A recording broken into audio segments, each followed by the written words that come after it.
Assalamualaikum warahmatullahi wabarakatuh. Apa kabar anak-anakku sekalian?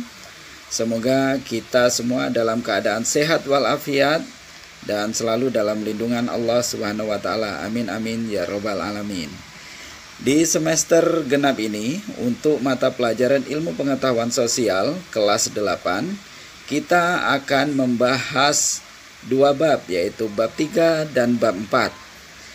Di bab 3 kita akan membahas mengenai kehidupan ekonomi, sosial, dan budaya di Indonesia dan negara-negara Asia Tenggara. Kemudian di bab 4, bab terakhir pada semester genap, kita akan membahas mengenai perkembangan bangsa Indonesia pada masa kolonialisme dan imperialisme serta tumbuhnya semangat kebangsaan Indonesia. Di awal semester ini kita akan membahas bab 3. Bab 3 ini memiliki 5 submateri, yaitu A. Keunggulan dan keterbatasan wilayah dalam kegiatan ekonomi. B. Pelaku ekonomi dalam perekonomian. C. Perdagangan antar daerah, antar pulau, dan antar negara. D.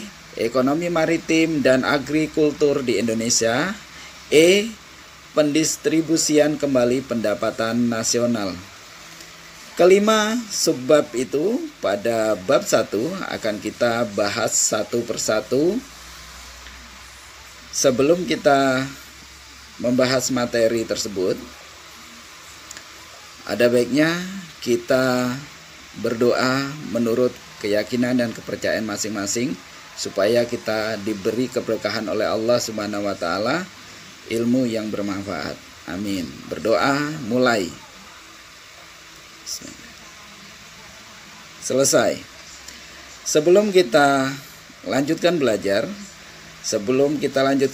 silakan persiapkan alat tulis, pena, dan buku. Silakan anak-anak sekalian sambil menyimak video ini menulis hal-hal yang penting dari penjelasan Bapak. Selamat belajar.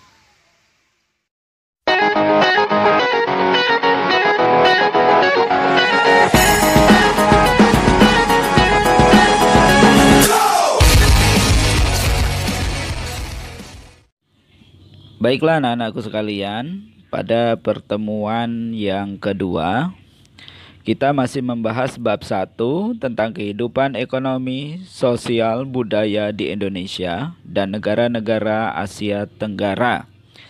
Kita masih membahas tentang subbab pertama, yaitu keunggulan dan keterbatasan wilayah dalam kegiatan ekonomi. Pada pertemuan pertama, kita sudah membahas tentang pengertian keunggulan dan keterbatasan antar ruang. Pada pertemuan kedua ini kita melanjutkan dari subjudul yang pertama, yaitu yang kedua, pengertian permintaan dan penawaran dan teknologi. Adanya perbedaan keunggulan dan keterbatasan antar ruang atau wilayah dalam kegiatan ekonomi menentukan dan mempengaruhi permintaan, penawaran, dan teknologi dalam kegiatan perekonomian, khususnya kegiatan perdagangan. Kita bahas yang pertama, pengertian permintaan. Permintaan adalah jumlah barang atau jasa yang akan dibeli pada berbagai tingkat harga, waktu, dan tempat tertentu. Ketika harga barang atau jasa tinggi atau mahal, konsumen akan membeli barang atau jasa dalam jumlah kecil atau sedikit, atau bahkan tidak melakukan pembelian sama sekali. Sebaliknya, ketika barang atau jasa rendah atau berharga murah, maka konsumen akan membeli atau mengadakan permintaan dalam jumlah yang lebih banyak. Adapun faktor-faktor yang mempengaruhi permintaan. Tinggi rendahnya permintaan dipengaruhi oleh beberapa faktor. Ada 6 faktor. Yang pertama, selera konsumen. Yang kedua, pendapatan konsumen. Yang ketiga, harga dan jumlah barang atau jasa pengganti. Yang keempat, harga barang dan jumlah atau jasa pelengkap. Yang kelima, jumlah konsumen. Yang keenam, perkiraan harga barang atau jasa di masa mendatang. Adapun jenis-jenis permintaan. Dalam kegiatan ekonomi terdapat beberapa jenis permintaan. Yang pertama, berdasarkan daya beli. Berdasarkan daya beli, permintaan terbagi menjadi 3. Yang pertama, permintaan efektif adalah permintaan terhadap barang atau jasa yang disertai daya beli dan melakukan transaksi. Yang kedua, permintaan potensial adalah permintaan terhadap barang atau jasa yang disertai daya beli tetapi konsumen masih mempertimbangkan transaksinya atau belum dilakukan transaksi. Yang ketiga, berdasarkan daya beli, permintaan absolut adalah permintaan terhadap barang atau jasa yang tidak disertai daya beli. Adapun jenis permintaan yang kedua yaitu berdasarkan jumlah pelaku permintaan. Berdasarkan jumlah pelaku permintaan, permintaan terbagi menjadi 2. Yang pertama, permintaan individu adalah permintaan seseorang terhadap barang atau jasa untuk memenuhi kebutuhan hidup. Yang kedua, permintaan kelompok adalah permintaan dari sekelompok orang atau masyarakat pada saat yang bersamaan merupakan penjumlahan dari permintaan individu. Yang kedua, yaitu pengertian penawaran. Tadi sudah kita bahas tentang pengertian permintaan, sekarang kita bahas mengenai permintaan penawaran. Penawaran adalah kesediaan produsen atau penjual untuk menjual barang dan jasa di berbagai tingkat harga, waktu, dan tempat tertentu. Dengan kata lain, produsen akan menjual barang atau jasa pada harga, waktu, dan tempat tertentu. Adapun faktor-faktor yang mempengaruhi penawaran. Tinggi rendahnya penawaran dipengaruhi oleh beberapa faktor sebagai berikut. Ada 5 faktor. Yang pertama, biaya produksi. Yang kedua, perkembangan teknologi. Yang ketiga, pajak. Yang kelima, perkiraan harga barang atau jasa di masa mendatang. Yang kelima, jumlah produsen. Kita lanjutkan ke jenis-jenis penawaran. Jenis penawaran ada 2. Yang pertama, penawaran individu adalah penawaran yang dilakukan oleh satu orang penjual atau produsen. Yang kedua, penawaran pasar adalah penjumlahan dari penawaran individu.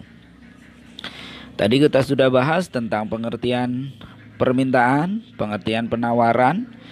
Sekarang kita lanjutkan yang ketiga yaitu pengertian teknologi.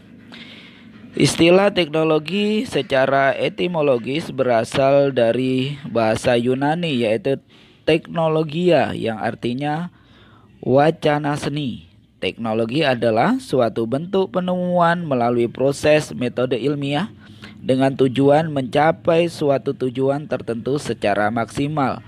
Dengan kata lain, teknologi adalah sarana bagi manusia untuk menyediakan berbagai kebutuhan atau membantu mempermudah aktivitas tertentu. Berikut teknologi menurut para ahli. Yang pertama yaitu menurut Red Bain. Teknologi adalah suatu alat, mesin, perkakas, aparat, senjata, perumahan, pakaian, alat transportasi, dan komunikasi secara keterampilan yang memungkinkan manusia dapat menghasilkan semua hal tersebut. Yang kedua, menurut Manuel Castells.